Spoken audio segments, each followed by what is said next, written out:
தேவனுடைய பரிசுத்த நாமத்திற்கு மகிமை உண்டாவதாக. நம்முடைய ஆண்டவரும் இரட்சகருமாயிருக்கிற இயேசு கிறிஸ்துவின் நாமத்தினாலே உங்கள் யாவருக்கும் எங்கள் அன்பின் வாழ்த்துக்களையும் ஸ்தோத்திரங்களையும் தெரிவித்துக் கொள்கிறோம். கர்த்தர் தம்முடைய பெரிதான கிருபையினாலே இந்த 10வது மாதத்தை நமக்கு கிருபையாய் தந்து, இந்த 10வது மாதத்திலே 5 நாட்கள் முடிய நம்மை காத்து 6வது நாளை முதல் ஆராதனையை காண செய்த தேவனுக்கு கனமும் மகிமையும் துதியும் உண்டாவதாக. கர்த்தர் நல்லவர், அவர் கிருபை என்றும் உள்ளது. கர்த்தருக்கு ஸ்தோத்திரம். நாம் இந்த நாட்களிலே எபிரேயர் நிருபம் 13ஆம் அதிகாரம் 5வது வசனத்தை நாம் இந்த மாதம் வாக்குத்தத்தமாய் தியானித்தோம். அதனுடைய தொடர்ச்சியை நாம் தொடர்ந்து தியானிக்க கர்த்தருடைய ஆவியானவர் உங்களுக்கும் எனக்கும் அருள் செய்வாராக. நீங்கள் பண ஆசை இல்லாதவர்களாய் நடந்து உங்களுக்கு இருக்கிறவைகள் போதும் என்று எண்ணுங்கள். நான் உன்னை விட்டு விலகுவதும் இல்லை, உன்னை கைவிடுவதும் இல்லை என்று அவர் சொல்லியிருக்கிறாரே. பண ஆசை இல்லாதவர்களாய் நடக்கணுமா? இருக்கிறவைகள் போதும் என்று எண்ண வேண்டுமா? அப்படியானால் கர்த்தர் சொல்கிறார், நான் உன்னை விட்டு விலகவும் மாட்டேன், உன்னை கைவிடவும் மாட்டேன். கர்த்தருடைய நாமத்திற்கு மகிமை உண்டாகட்டும். இந்த உலகத்தில் மனுஷன் இருக்கிறவைகள் போதும் என்கிற சிந்தை இல்லாதவனாக இன்னும் வேண்டும், இன்னும் வேண்டும், இன்னும் இன்னும் என்று மனிதன் ஆசைப்பட்டு கொண்டே போகிறான். அவனுடைய ஆசைகள் திருப்தி அடைவதே இல்லை. கர்த்தருடைய நாமத்திற்கு மகிமை உண்டாகட்டும். கர்த்தர் சொல்கிறார், நான் உன்னை விட்டு விலகுவதும் இல்லை, உன்னை கைவிடுவதும் இல்லை. நான் உன்னை விட்டு விலகவும் மாட்டேன், கைவிடவும் மாட்டேன். கர்த்தருக்கு ஸ்தோத்திரம். நம்முடைய அருமை ஆண்டவர் அழகான ஒரு வாக்கு தத்தத்தை உங்களுக்கும் எனக்கு கொடுக்கிறார். நீங்களும் நானும் கர்த்தர் நம்மோடு கூட இருக்கணும். அவர் என்னை விட்டு விலகவே கூடாது. நான் கர்த்தரோடு கூட இருக்கணும். கர்த்தரை விட்டு நான் விலகக்கூடாது. அந்த ஒரு தீர்மானம் உள்ள தேவனோடு கூட இருக்கிற அந்த உறவுக்குள்ளே நீங்களும் நானும் கடந்து வந்தால் நலமாயிருக்கும். கர்த்தருடைய நாமத்திற்கு மகிமை உண்டாகட்டும். எனக்கு அருமையானவர்களே, உன்னை விட்டு விலகுவதும் இல்லை, உன்னை கைவிடுவதும் இல்லை என்று சொல்லியிருக்கிறார். இதற்கு ஆண்டவர் இந்த வாக்கு தத்தத்தை உங்களிலும் என்னிலும் நிறைவேற்ற வேண்டுமானால் நீங்களும் நானும் நமக்கு இருக்கிறவைகள் போதும் என்று அந்த திருப்தியுள்ள ஜீவியம், கண்டென்ட் லைஃப், திருப்தியான ஜீவியம் நாம் செய்யணும். நமக்கு தந்திருக்கிற நல்ல வீடு, நமக்கு தந்திருக்கிற நல்ல வாகனம், நமக்கு தந்திருக்கிற அருமையான மனைவி, அருமையான பிள்ளைகள், நமக்கு தந்திருக்கிற வேலை, எல்லாவற்றுக்கும் நாம் நன்றியுள்ளவர்களாயிருப்போம். இந்த உலகத்தில் நம்மை பார்க்கிலும் எத்தனையோ ஏழைகள், நம்மிலும் பார்க்கிலும் ஒன்றுமில்லாதவர்கள் எவ்வளவோ பேர் இருக்கிறார்கள். கர்த்தருக்கு ஸ்தோத்திரம். லெபனானை நினைத்து பாருங்கள், அழகான வீடுகளிலே குடியிருந்தவர்கள். பாலஸ்தீனை நினைத்து பாருங்கள், அழகான சொந்த வீடுகளிலே குடியிருந்தவர்கள் யுத்தத்தின் நிமித்தம் எல்லாம் இழந்து அடுத்த நேரம் அப்பத்திற்காக பரிதபிக்கிறார்கள், தண்ணீருக்காக பரிதபிக்கிறார்கள். கஷ்டம், நல்ல மருத்துவமனை வசதி இல்லை. இவ்வளோ பயங்கரம், இவ்வளோ பயங்கரம். கர்த்தர் நமக்கு தந்திருக்கிற எல்லாவற்றுக்காக போது நன்றியாயிருப்போம். கர்த்தருக்கு ஸ்தோத்திரம்.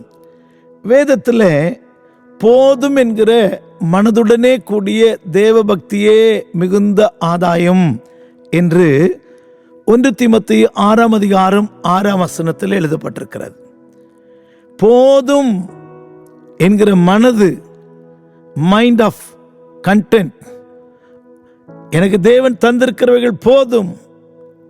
இது கிறிஸ்துவின் ஆவி, இல்லாவிட்டால் தேவ பக்திக்குரிய ஆவி. ஆனால் நீதிமொழிகளின் புஸ்தகம் 30ஆம் அதிகாரம் 15வது வசனத்திலே நாம் படிக்கும்போது அங்கே கர்த்தருக்கு ஸ்தோத்திரம், போதும் என்று சொல்லாத 4 இருக்கிறதா. கர்த்தருக்கு ஸ்தோத்திரம். தாத்தா என்கிற 2 குமாரத்திகள் அட்டைக்கு உண்டு. திருப்தி அடையாத 3 உண்டு, போதும் என்று சொல்லாத 4 உண்டு. இந்த போதும் சொல்லாத இந்த 4 காரியங்கள் என்னவென்றால், அவையாவன பாதாளமும் மலட்டு கற்பமும் தண்ணீரால் திருப்தி அடையாத நிலமும் போதும் என்று சொல்லாத அக்கினி. பாதாளம், எத்தனையோ மனிதர்கள் மரித்து பாதாளத்தை இன்னும் நிரப்பவே முடியல. இவ்வளோ பேர் பாதாளத்துக்கு வந்திருக்கிறாங்க, போதுன்னு பாதாளம் சொல்றதில்ல. மலட்டு கற்பம். 3வது திருப்தி அடையாத, கர்த்தருக்கு ஸ்தோத்திரம், வறண்ட நிலம், தண்ணீரால் திருப்தி அடையாத நிலம், வறட்சியான நிலம். வனாந்தரத்தில் எத்தனை மழை ஊற்றினாலும், கிளவுட் பெஸ்ட் ஆகி ஆறு போல தண்ணீர் ஓடினாலும் வறண்ட நிலம் தண்ணீரை குடிச்சிட்டே இருக்கு. அதே போல அக்கினி, இது பொல்லாத ஆவியை காண்பிக்கிறது. திருப்தி அடையாத ஆவி, போதும் என்று சொல்லாத ஆவி, திருப்தி இல்லாத ஆவி. உங்களுக்குள்ளே எனக்குள்ளே எப்படிப்பட்ட ஆவி உடையவர்களாக இருக்கிறோம்? நாம் போதும் என்கிற தேவ பக்தியுள்ள ஆவியை பெற்றிருக்கிறோமா? இல்லாவிட்டால் இன்னும் தா, இன்னும் தா, தா தா என்று கேட்கிற அந்த ஆவியை உடையவர்களாக இருக்கிறோமா? இன்றைக்கு நம்மை சீர்தூக்கி பார்ப்போம். எத்தனையோ ஜனங்களுக்கு இல்லாத நன்மைகள் எல்லாம் உங்களுக்கு எனக்கு கர்த்தர் தந்திருக்கிறார். உனக்கும் எனக்கு கர்த்தர் தந்திருக்கிறார். இதில் நீங்களும் நானும் திருப்தி அடையாவிட்டால் நம்ம எவ்வளவு பரிதாபமான மனுஷர்கள். நமக்கு தேவன் தந்திருக்கிறவைகளிலே, தேவன் தந்திருக்கிற நன்மைகளிலே, தேவன் தந்திருக்கிற ஆசீர்வாதங்களிலே, தேவன் தந்திருக்கிற உயர்வுகளிலே திருப்தி உள்ளவர்களாக இருப்போம். கர்த்தருடைய நாமத்திற்கு மகிமை உண்டாகட்டும். அருமையாய் ஃபாதர் பாடுகிறார், நல்ல குடும்பம் நீர் தந்தீரையா, செல்ல பிள்ளைகள் தந்தீரையா, அணைக்கும் கணவனை தந்தீரையா, அன்பு பிள்ளைகள் தந்தீரையா, நன்றி பலிபீடம் கட்டுவோம், நல்ல தேவன் நன்மை செய்தார், செய்த நன்மை ஆயிரங்கள் சொல்லி சொல்லி பாடுவே, நன்றி தகப்பனே நன்மை செய்தீரே. கர்த்தர் நமக்கு நன்மை செய்திருக்கிறார். நல்ல குடும்பம், நல்ல மனைவி, நல்ல பிள்ளைகள், கடனில்லாத வாழ்வு, கர்த்தருக்கு ஸ்தோத்திரம், நல்ல இருக்க ஒரு வீடு, இது எல்லாவற்றுக்கும் நாம் நன்றி சொல்லுவோம். கர்த்தருக்கு ஸ்தோத்திரம். நாம் போதும் என்று சொன்ன 2 பேரை குறித்து வேதத்தில் படிக்கலாம். கர்த்தருக்கு ஸ்தோத்திரம். ஏசா என்கிற ஒரு மனுஷனுக்கு யாக்கோபு சில வெகுமதிகளை அனுப்பினான். கர்த்தருக்கு ஸ்தோத்திரம். வெகுமதிகளை அனுப்பி அவன் இதெல்லாம் என்னத்திற்கு என்று ஏசா கேட்கிறான். அதற்கு யாக்கோபு சொன்னான். கர்த்தருக்கு ஸ்தோத்திரம். வாசிக்கலாம் 33ஆம் அதிகாரத்திலே 8வது வசனம். அப்பொழுது அவன், எனக்கு எதிர்கொண்டு வந்த அந்த மந்தையெல்லாம் என்னத்திற்கு என்றான். அதற்கு அவன், என் ஆண்டவனாகிய கண்களில் எனக்கு தயவு கிடைக்கிறதுக்கு என்றான். அதற்கு ஏசா, என் சகோதரனே, எனக்கு போதுமானது இருக்கிறது. ஏசா ஆசீர்வாதத்தை இழந்தவன் என்று நாம் படிக்கிறோம். ஆனால் அவன் சொல்லுகிற வார்த்தை ஆவிக்குரியவனுக்கு எதிர்ப்பதமாய் ஏசாவை பாவிப்போம். அப்படிப்பட்ட மனிதன் சொல்லுகிறான், முரட்டாட்டம் உள்ள மனிதன் சொல்லுகிறான், கர்த்தருக்கு ஸ்தோத்திரம், ஓ எனக்கு போதுமானது உண்டு, எனக்கு போதுமானது உண்டு, இதெல்லாம் எனக்கு என்னத்திற்கு என்று சொல்லுகிறான். இந்த உலகத்தில் இன்னைக்கு ஆவிக்குரியவர்கள் என்று சொல்லுகிறவர்களுக்கு இன்னும் திருப்தி வரல, இன்னும் திருப்தி வரல. பல ஆயிரங்களுக்கு கர்த்தர் மேன்மையாய் உயர்த்தி இருந்தாலும், பல ஆயிரம் கோடிகளுக்கு கர்த்தர் நன்மைகளை தந்திருந்தாலும் இன்னும் அவங்களுக்கு திருப்தி இல்லை. இன்னும் தா, இன்னும் தா என்கிற ஒரு கூட்டம் உலகத்தில் இருக்கிறார்கள். போர்வையிலே அவர்கள் ஆவிக்குரியவர்களைப் போல தங்களை காண்பிக்கிறார்கள். பயப்படுவோம். ஒரு உண்மையான ஆவிக்குரிய மனுஷனுக்குள்ளே எனக்கு தந்திருக்கிறதுக்காய் ஸ்தோத்திரம், ஸ்தோத்திரம் என்று சொல்லி கர்த்தரை மகிமைப்படுத்துவான். அப்படிப்பட்ட மனுஷனை விட்டுதான் தேவன் விலக மாட்டார், கைவிட மாட்டார். இரண்டாவதாக 2 ராஜாக்களின் புஸ்தகம் 4ஆம் அதிகாரம் 13வது வசனத்திலே ஒரு ஸ்திரியை பார்த்து கர்த்தருக்கு ஸ்தோத்திரம், தீர்க்கதரிசி சொல்லுகிறான், இத்தனை சலக்கரணைகளை செய்கிற இவளுக்கு நாம் எதையாகிலும் செய்யணும். கர்த்தருக்கு ஸ்தோத்திரம். அவள் சொல்லுகிற வார்த்தை என்ன தெரியுமா? நான் தேசத்தின் நடுவிலே சுகமாய் குடியிருக்கிறேன். நான் நல்லா இருக்கிறேன் ஐயா, எனக்கு தேவையானதெல்லாம் இருக்கையா, நான் நல்லா இருக்கிறேன். நம்ம மாதிரி ஆள்கிட்ட ஒரு தீர்க்கதரிசி வந்தா, எனக்கு ஒரு பங்களா வேணும், எனக்கு ஒரு கார் வேணும், என் பிள்ளைகளுக்கு நல்ல வேலை வேணும், இப்படிலாம் புலம்போம்.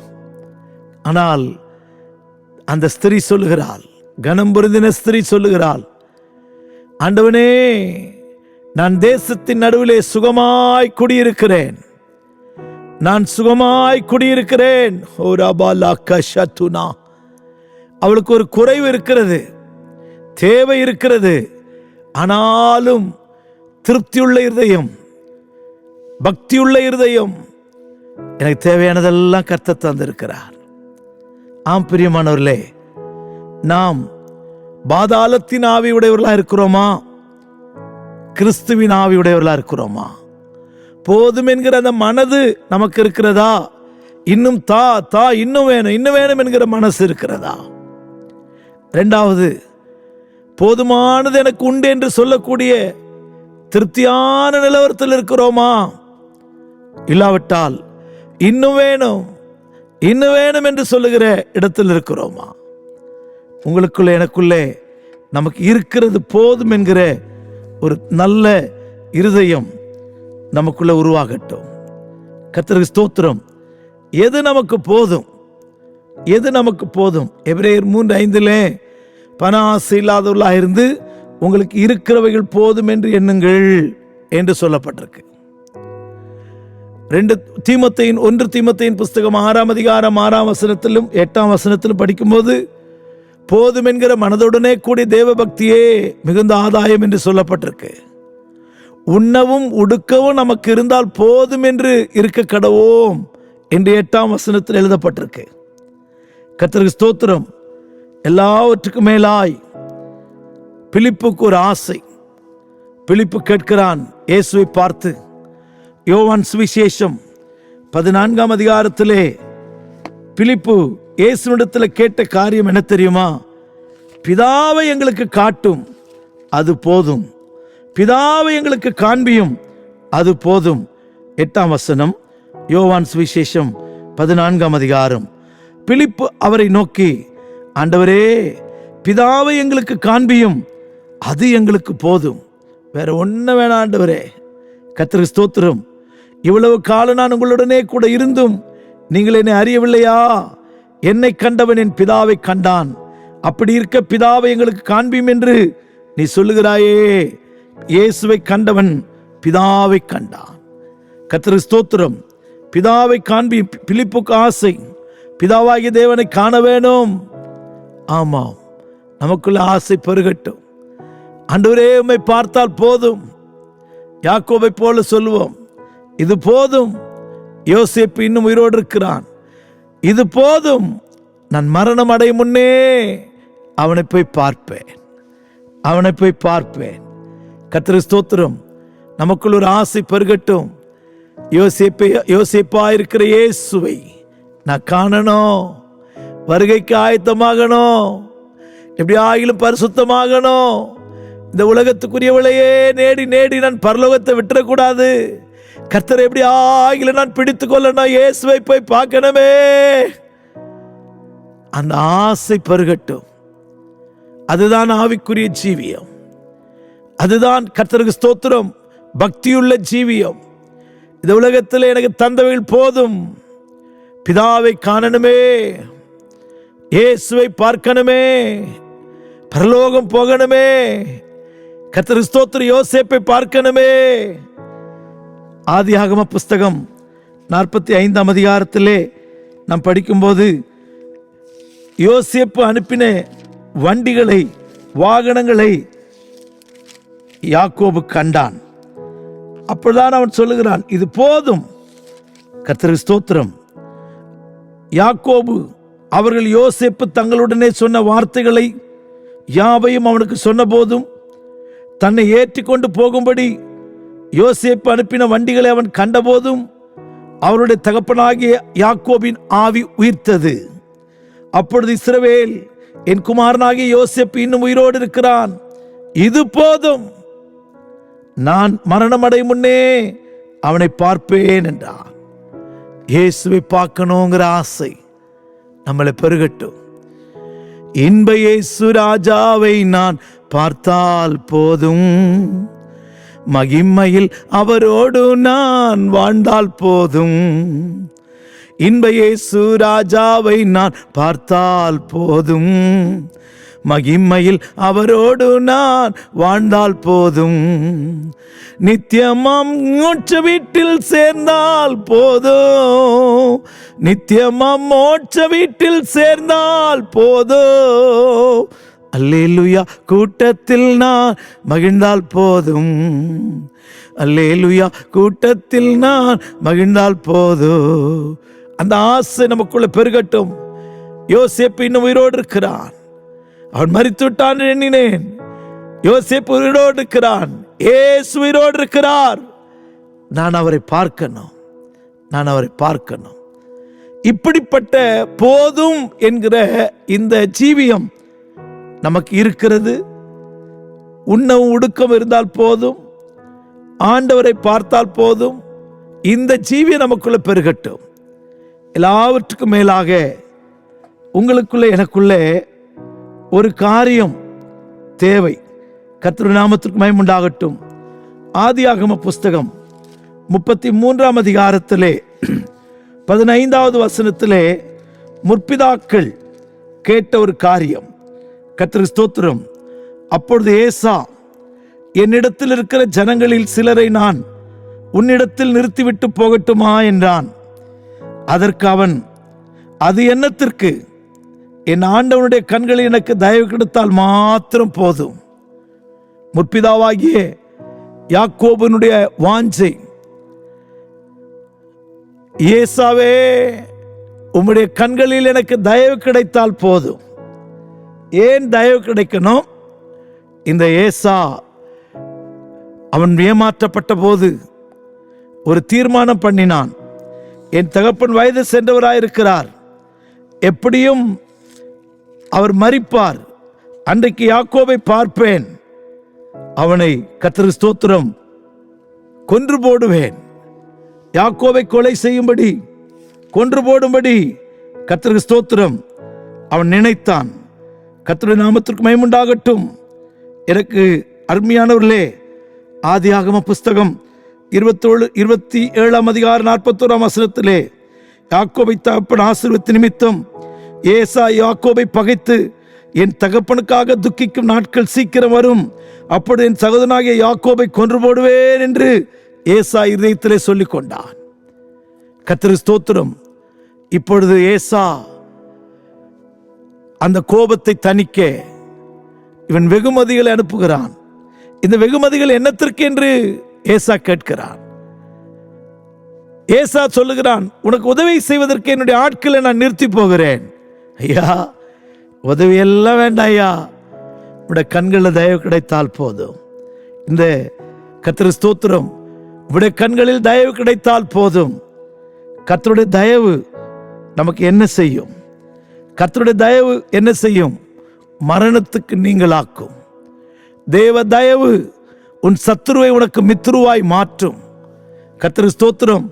ஏசா வருகிறான் என்று கேள்விப்பட்ட போது நடுங்கி திகைத்து கலங்கி, கர்த்தருக்கு ஸ்தோத்திரம், ஒரு கூட்டத்தை விட்டு அவன் யாப்போக்கு ஆற்றை கடந்து கர்த்தருக்கு ஸ்தோத்திரம் வேறு பிரிந்தவனாய் போராடுகிறான். இப்போ ஏசாவை சந்தித்த போது அவன் சொல்லுகிறான், உடைய கண்களில் தயவு கிடைத்தால் போதும். உம்மை கண்டது தேவ தூதனை கண்டது போல இருக்கிறது. தேவ தயவு சத்துருக்களை தூதனை போல பார்க்க வைக்கும். உங்களுக்கு எனக்கும் மனுஷருடைய கண்களிலும் தேவனுடைய கண்களிலும் தயவு கிடைக்குமானால் எதிரிகள் கூட, சத்துருக்கள் கூட நமக்கு மித்துருவாய் மாறுவார்கள். இரண்டாவதாக, ஏன் நமக்கு தயவு வேணும்?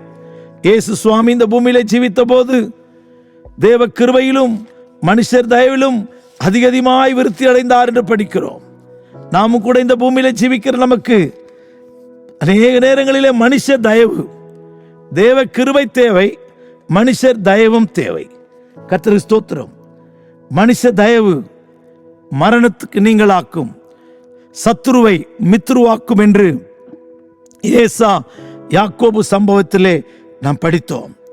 இரண்டாவதாக ஆதியாகம புஸ்தகம் 50ஆம் அதிகாரம் 4ஆம் வசனம் 5ஆம் வசனம் வாசிக்கும் போது, துக்கம் கொண்டாடும் நாட்கள் முடிந்த பின் யோசேப்பு பார்வோனின் குடும்பத்தாரை நோக்கி, உங்கள் கண்களில் எனக்கு தயவு கிடைத்ததானால் நீங்கள் பார்வோனுடைய காதுகள் கேட்க அவருக்கு அறிவிக்க வேண்டியது என்னவென்றால், என் தகப்பனார் என்னை நோக்கி, இதோ நான் மரணமடைய போகிறேன், கானான் தேசத்திலே நான் எனக்காக வெட்டி வைத்திருக்கிற கல்லறையிலே என்னை அடக்கம் பண்ணுவாயாக என்று என்னிடத்தில் சொல்லி ஆணையெடுத்து கொண்டார்.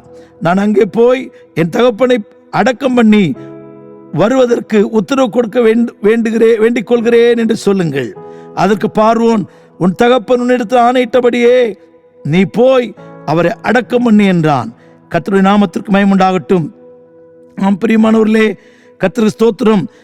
7ஆம் வசனம் 8ஆம் வசனம் படிக்கும்போது, யோசேப்பின் வீட்டார் யாவரும் அவன் சகோதரரும் அவன் தகப்பன் வீட்டாரும் அவனோடு கூட போனார்கள். தங்கள் குழந்தைகளையும் தங்கள் ஆடு மாடுகளை மாத்திரம் கோசேன் நாட்டிலே விட்டு போனார்கள்.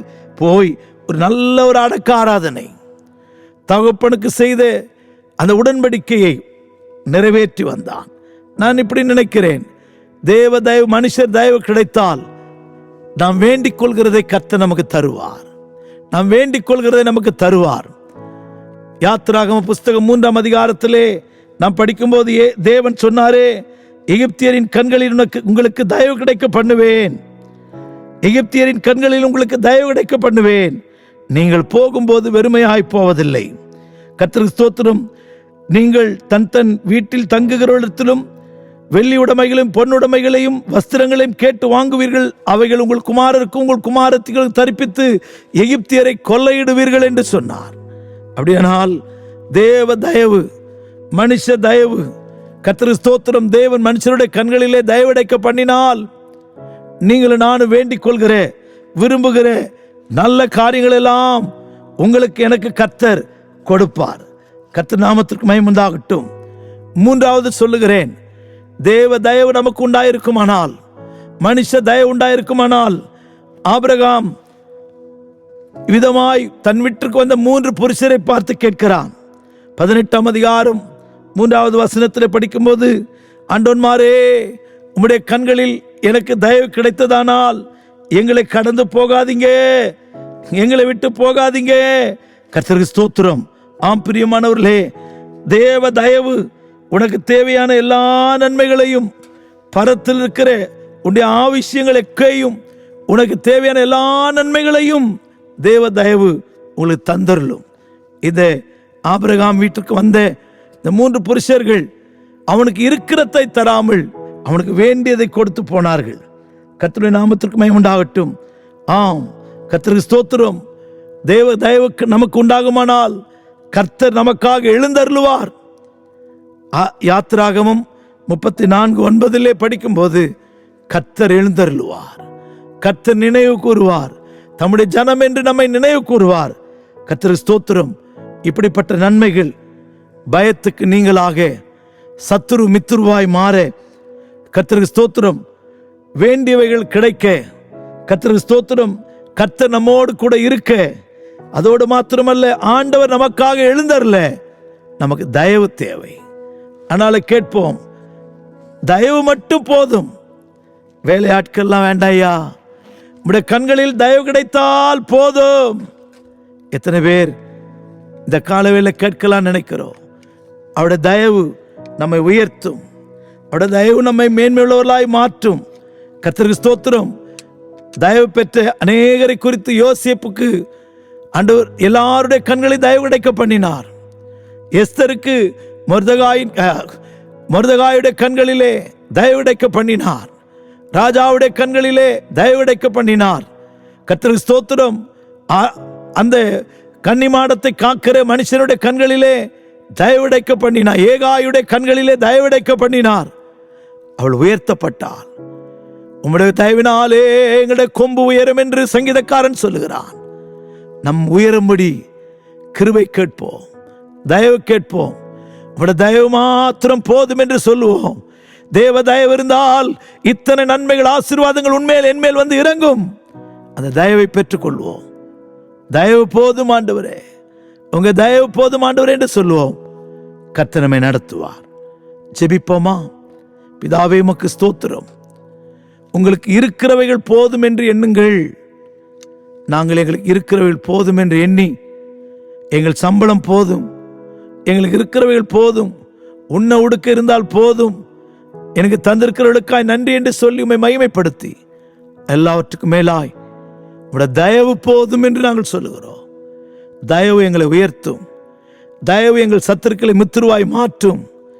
தயவினாலே எங்களுடைய கொம்பு உயர்த்தப்படும். எங்களுக்கு தயவினால் எங்களை நிரப்பும். பெரிய தயை எங்களுக்கு இரக்கம் செய்யட்டும். தயை கர்த்தர் எங்களை எழுந்தருள பண்ணுமே. தயை எங்களுக்கு வேணாண்டவரே. தயவால் எங்களை நிரப்பி ஆசீர்வதியும். இயேசுவின் நாமத்தில் பிதாவே, ஆமென், ஆமென். God bless you. Praise the Lord.